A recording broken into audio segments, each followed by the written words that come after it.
Good morning बच्चों। कक्षा 7 की गणित की कक्षा में आपका स्वागत है। इकाई 2 घातांक हम पढ़ रहे थे। इसका प्रश्न नंबर 1 हमने सॉल्व कर लिया था। अब हम आगे के क्वेश्चन इसके सॉल्व करते हैं।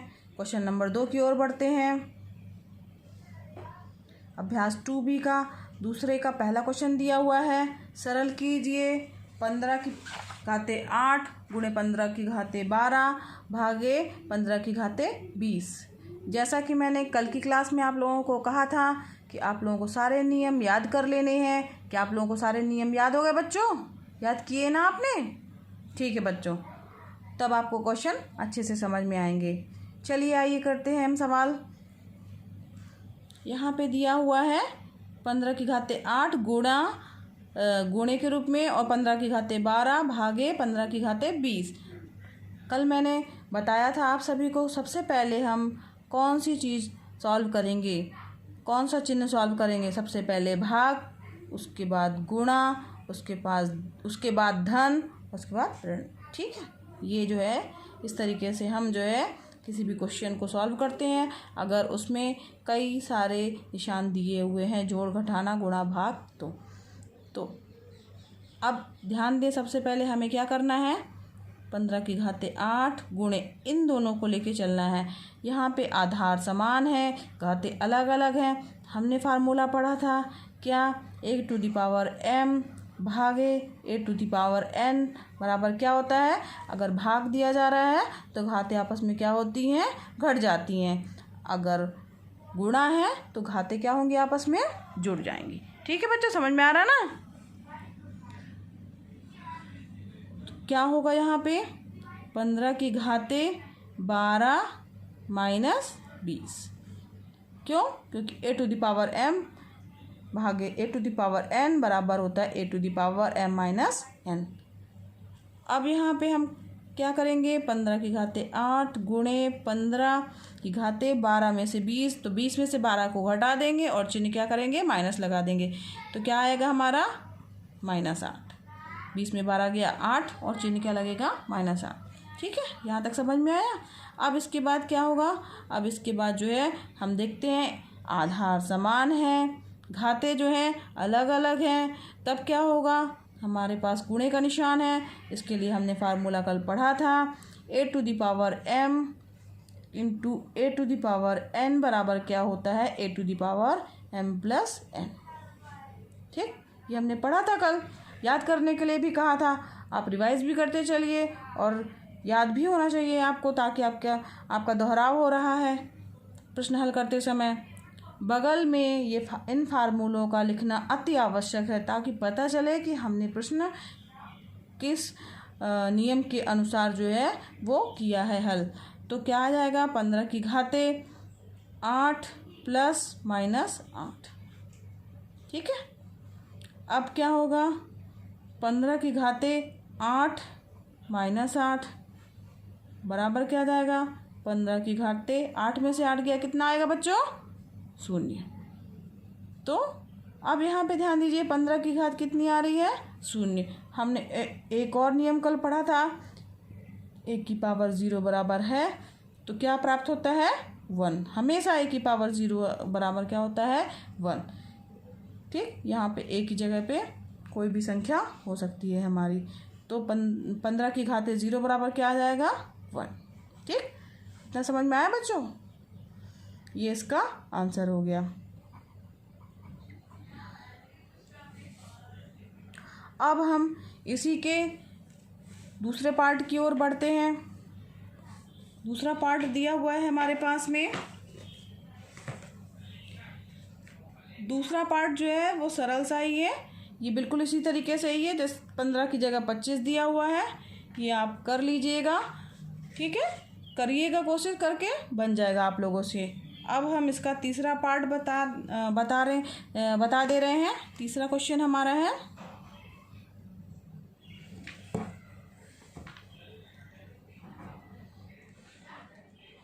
क्या है तीसरा क्वेश्चन, 1/2⁶ इंटू 1/2³ डिवाइड बाई 1/2⁸। अब इसे सॉल्व करने के लिए कैसे सॉल्व करेंगे हम इसे? सबसे पहले जैसा कि मैंने बताया है, भाग पहले करेंगे, फिर गुणा करेंगे, फिर धन और ऋण की प्रक्रिया की जाती है। यहाँ पर चूंकि गुणा और भाग है तो हमें इन्हीं को ध्यान रखना कि इसमें हम पहले भाग की संक्रिया करेंगे, इसके बाद गुणा की संक्रिया करेंगे। तो 1/2 की पावर 6 इंटू, अब ये भाग वाले दो पदों को लेके चलेंगे हम, तो क्या आ जाएगा? हमने क्या फार्मूला पढ़ा है, जस्ट अभी मैंने चर्चा की है इसके ऊपर वाले प्रश्न में, e⁻m भागे a⁻n बराबर क्या होता है? a⁻m-n। अगर भाग के रूप में है तो घातें क्या होंगी? आपस में घट जाएंगी, और गुणा के रूप में होंगी तो घातें आपस में क्या होती हैं बच्चों? जुड़ जाती हैं। ठीक है, तो यहाँ पे क्या आ जाएगा? 1/2, घातें क्या होंगी इसमें? घटेंगी, 3 - 8 बराबर क्या आ जाएगा? 1/2 की पावर 6 इंटू 1/2 की पावर 3 में से 8 गया, 5 आएगा, चिन्ह क्या लगेगा? -5। ठीक है, समझ में आ रहा बच्चों? अब इसके बाद जो है बराबर आ जाएगा। अब यहाँ ध्यान दीजिए, यहाँ पे कौन सा फार्मूला लग रहा है?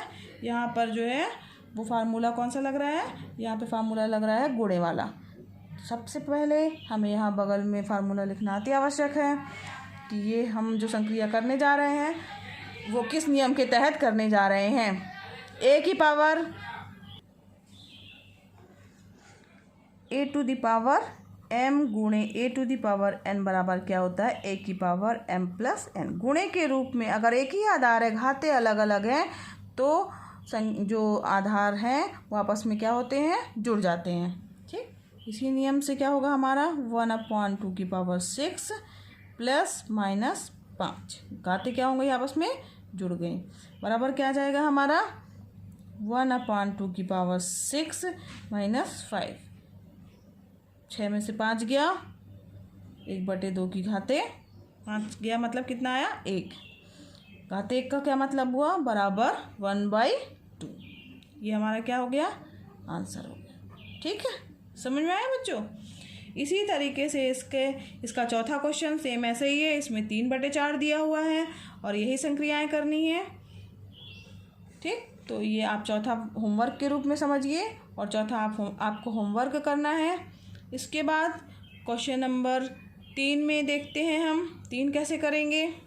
आइए देखते हैं। क्वेश्चन नंबर 3 दिया हुआ -1⁻³ इंटू -1⁻2 इंटू -1 की पावर 15 का मान बताइए।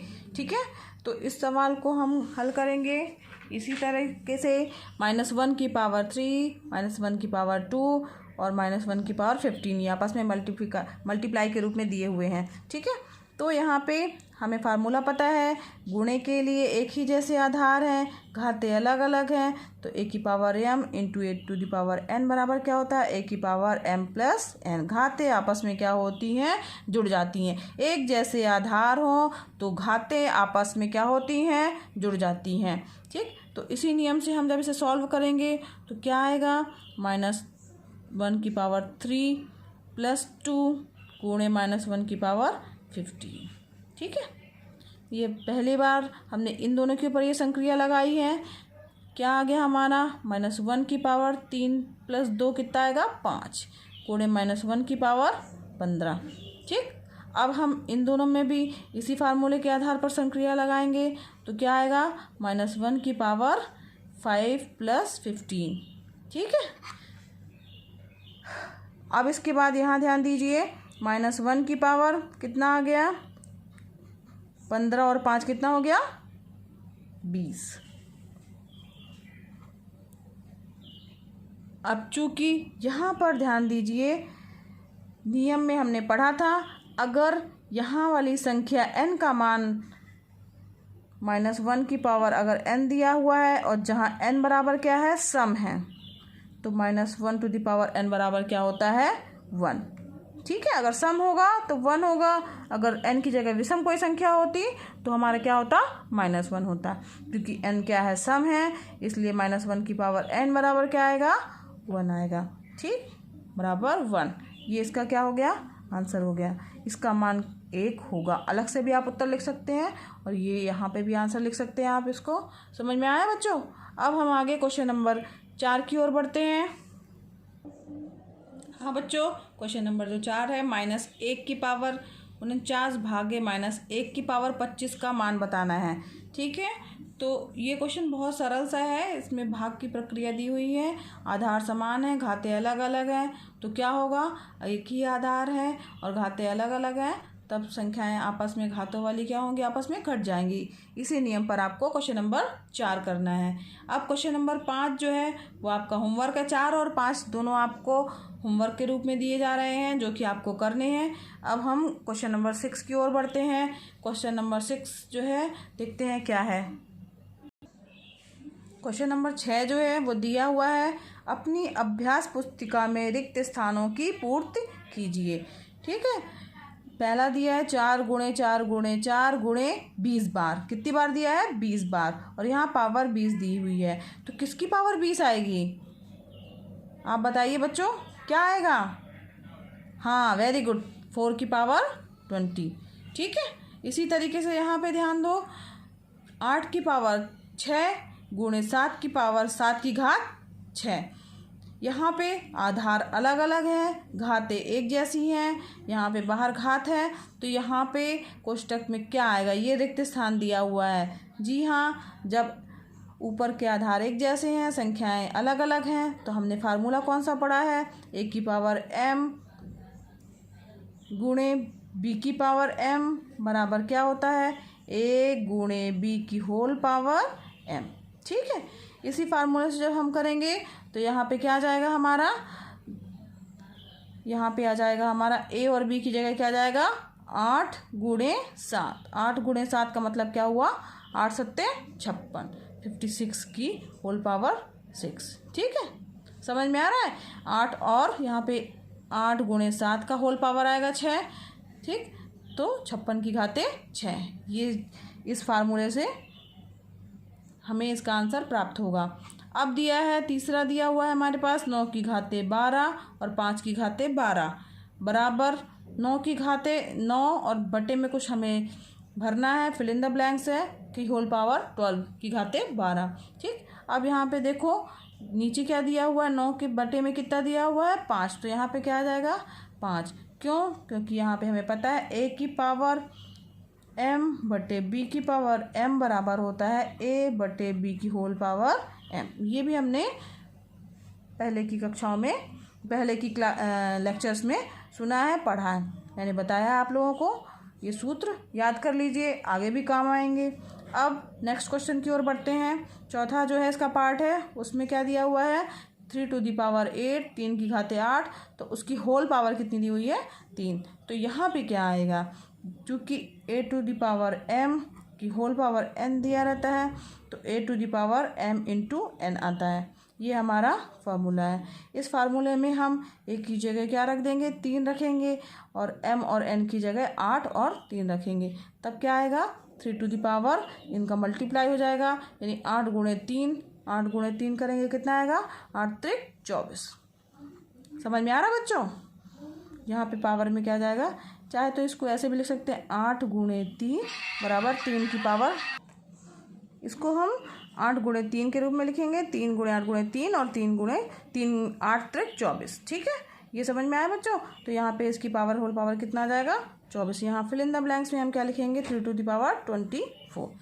अब इसके बाद नेक्स्ट क्वेश्चन है हमारा 5वां, 3 to the power 2 to the power 3 की होल पावर 5। यहाँ पे देखो बच्चों, यहाँ पे 3 है और यहाँ 5 है, और यहाँ पे जो है 5 दिया हुआ है, तो बाहर कौन सी संख्या आएगी हमारी? 3, क्योंकि आपस में गुणा करने पे बराबर होना चाहिए। तो 3 का गुणा 5 से होगा तो 15 आएगा। इसी तरीके से 5 का गुणा 3 से होगा तो कितना आएगा? 15 आएगा, क्योंकि ये जो है m और n जो है संख्या जो है वो आपस में बराबर होनी चाहिए। इसको इस तरीके से समझ सकते हैं कि ये बराबर होगा a to the power n की होल पावर m। ठीक है, समझ में आया? अब इसके बाद जो है क्वेश्चन नंबर 6 ये हमारा कंप्लीट हो गया है। क्वेश्चन नंबर 7 से लेकर के 9 तक जो दिए हुए हैं क्वेश्चन वो वैकल्पिक क्वेश्चन है, विकल्प छांट करके हमें लिखना है, जो कि बहुत ही आसान है और इन्हीं दिए बताए गए नियमों पर आधारित है।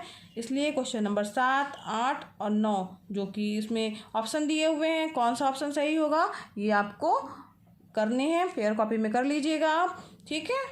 इससे आपकी प्रैक्टिस भी हो जाएगी और बहुत ही आसान क्वेश्चन है, नहीं बने तो बताइएगा। थैंक यू बच्चों। कल हम आगे नेक्स्ट क्लास लेंगे जिसमें हम आगे की प्रश्नावली सॉल्व करेंगे।